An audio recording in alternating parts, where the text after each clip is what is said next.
What's going on, y'all? Johnson's Logic back with another video, trying to get back into the swing of things of recording content again. Right now, it is scorching hot out here in Texas. I'm not really sure which part of Texas I'm in right now. I am in Pecos, Texas, according to my GPS. Man, it is currently showing on my dash about 98 degrees. And it feels like it. But I wanted to come and talk for a little bit. One, I don't think I've ever been on this part of I-20 before, trying to get to I-10. It's actually pretty scenic. Like, I'm enjoying the views. I'm just not enjoying the heat. It's just too hot for me. Unfortunately, I'm having to drive during the daytime, and you know, long-time subscribers know how I feel about driving in the daytime. I'm not a fan.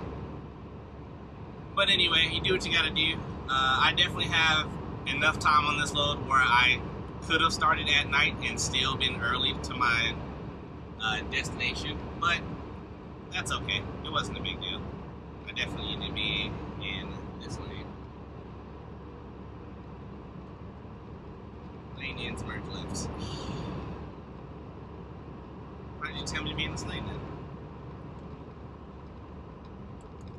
Anyway, so we're headed out to Tulsa, Arizona.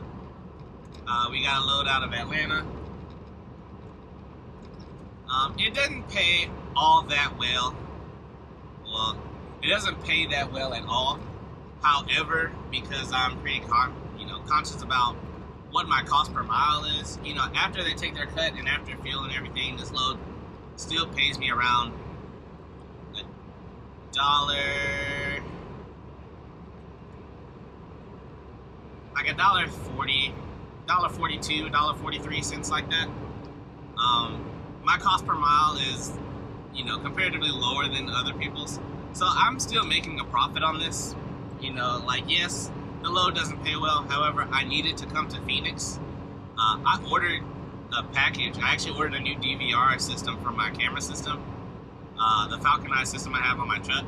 I ordered a new DVR for it a few weeks back when I was here in Phoenix. However, it did not arrive on time, but it did deliver. So I, called FedEx and I called Falcon Eye like, hey, the package got delivered after I was already there because it was delayed for whatever reason outside of my control. Is there any way you can forward it, to my house? And they were like, no. I was like, okay. So I'm on my way back to Phoenix to go and grab that because I paid too much money for it to sit out there and no one was going to recover it. So I had to take a low-paying load out here in Phoenix, which is okay. I needed to start coming out to the West Coast anyway. I would like to go and visit my grandparents, so probably after I pick this package up, another thing is where I'm going, the reviews are not raving, that's for sure. A lot of reviews say, prepare to get ready for a 34-hour reset in a dock door, which is not thrilling news, that's for sure. But, I've got extra time. I've still got technically I'm a week ahead of schedule of where I need to be. But, I can take the extra time. Even I just came from home, so I've kind of just earned myself another, 2-day vacation in Phoenix, or 2 or 3 day vacation. Obviously a part of that is just actual unloading. And then I'm delivering on a Saturday night going into Sunday, which means I won't be available for a load until Sunday anyway. I don't expect to pick up anything. So I figure I'll take Sunday off. Monday I'll use as a buffer day. Depending. I'm trying to get some new tires on my trailer. I'm hoping to get it when I stop for my 10-hour break. Right now I'm about 600 miles away from where I need to be. But I'm like 20 hours ahead of schedule, so that's fine. It's perfectly fine. So I'm hoping to get the tires done on this 10-hour break, and if not, then I can get it done on that buffer day I had on Monday. So it gives me a chance to find out if they are the place I'm going to stop at. I'm not sure where I'm stopping yet.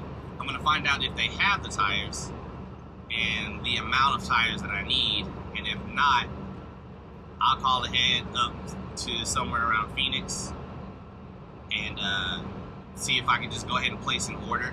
Just let them know, like, hey, I'll be in town Monday. You know, if you can scrounge them together for me to pick up. Anyway, way off topic. Actually, don't remember the topic I was talking about. Anyway, I am glad to be back in recording content again.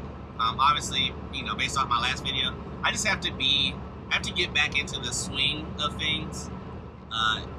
It took me I was looking at the, you know, editing that video.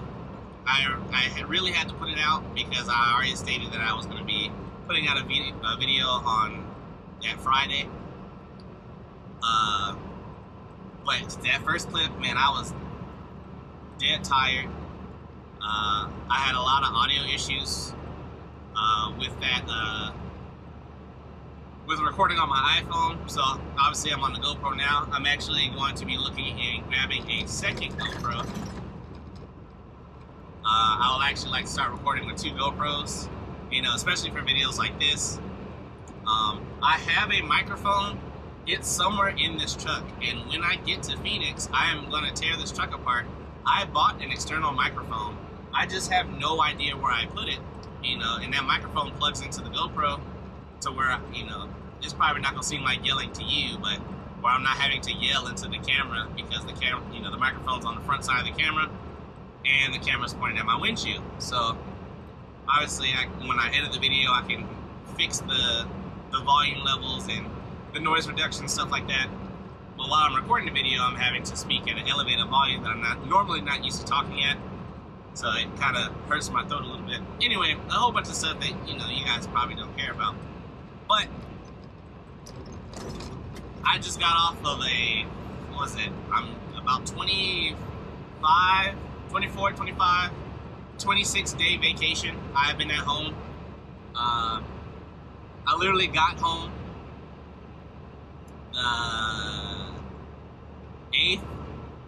May the 8th or May the 9th.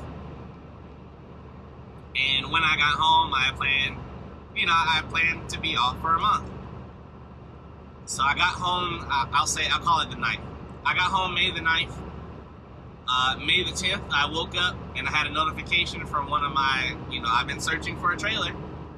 And I woke up with a notification that someone posted a trailer matching my criteria, and got right back on the truck on the 10th. Went and looked at the trailer and decided to grab it. So far, this trailer has been pretty good to me so far. I haven't had any issues. You know, I was a little concerned with the weight at first. You know, with grabbing a new trailer, I tend to get a cat scale when I'm completely empty. So I like to be full of fuel, you know, all of my stuff on the truck, including myself, hopefully, if I'm getting a scale. I hope that thing doesn't break. Basically, you know, completely load ready, I like to call it, on the truck, full of fuel, full of death, and just have the trailer empty. And then I'll go and get a cat scale to verify, you know, all right, this is my empty weight. This is how much product can go onto my trailer before I'm at max weight. So, you know, especially with a trailer that I own now, it's a little bit more on me versus like trying to load it on the Landstar van trailer. So weight issues are more, I feel like they're more so on me because there's different variables across the board with the company van trailer. You know, most of those trailers are built the same.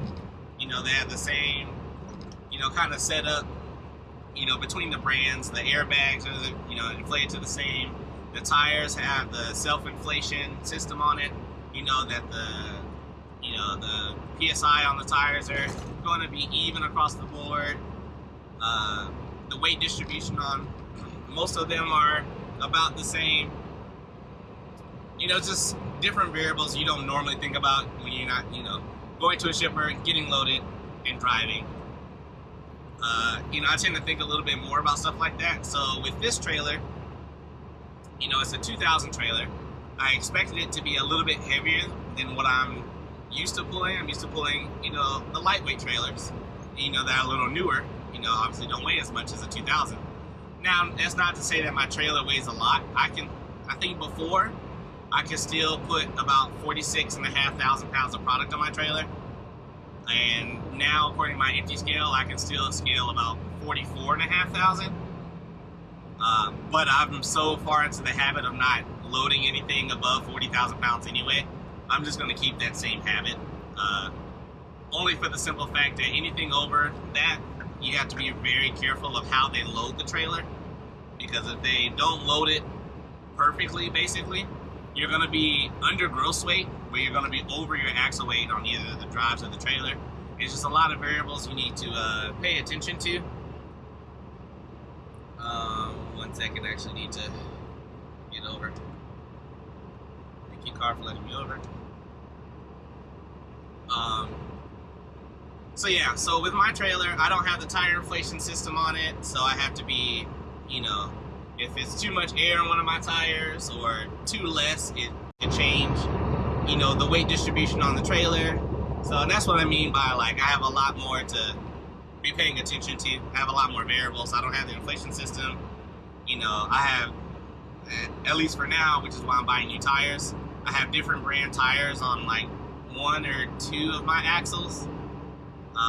And I have one recap, which you guys know I hate running recaps, which is why I went ahead and ordered a full set of tires plus a spare. I just have to go and, you know, find a place that has them. So I'll feel a little bit more comfortable once I get those tires on. You know, I'm not really sure how these tires run. But, I mean, right now, the tires are absolutely fine. You know, I've been averaging anywhere between 68 to about 76 miles an hour, somewhere in that range. And it's been fine. You know, I've been monitoring my drive tire pressure and kind of gauging my trailer tire pressure off of that. I'm using the same numbers I had when I got the trailer inspected. They actually asked if they could, you know, tell me what the PSI in my trailer tires were. So I've been kind of monitoring, you know, how my drives are affected, especially in this heat, and driving, I'm not going to say so fast because I'm going actually 5 miles an hour under the speed limit.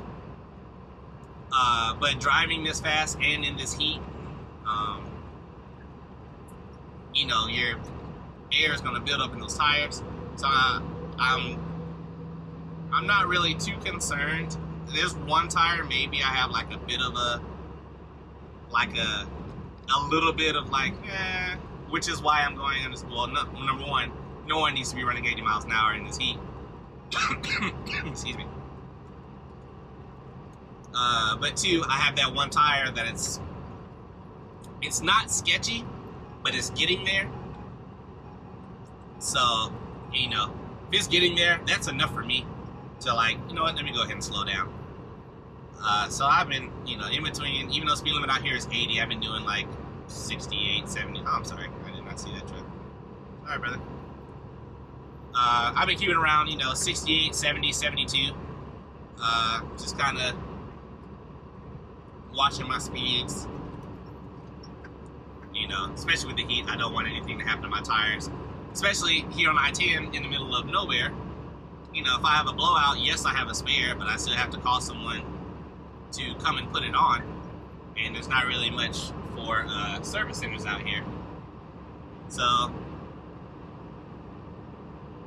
don't know, so far so good on this trailer. I do have a bit of a story time on the trailer, but I do want to separate the videos. But I did have to put my trailer into the shop because I did have a small fire. I don't even say a small fire. I'll say that something on the trailer caused one of my fuses, instead of the fuse blowing, it actually ended up melting in my fuse box. But I'll get to that on a separate video. I feel like I've been rambling enough, and I feel like this has been pretty good practice for me to get back into content creating. But one, I need to turn my AC back on because I wasn't sure about what the temperature was going to be like, or what the noise level is going to be like with my AC on. So I need to get back into the AC. Also, I need to get ready to start looking for someone to take a break. So at least for now, yes, I know there's a car right there. So at least for now, I think this is going to be a good journey. I'm very proud of my purchase so far, outside of the one issue that we will talk to, or we will get to on the next video. But outside of that, I don't think it's going to be a bad purchase. It's a very solid trailer. I'm very happy with it so far. So until the next time, I'll go ahead and catch you guys later so I can get down this road safely. Like I always say, you guys, if you're thinking, you might as well do it logically. I'll catch you guys on the next one, and greatly looking forward back to interacting with you all again. Peace.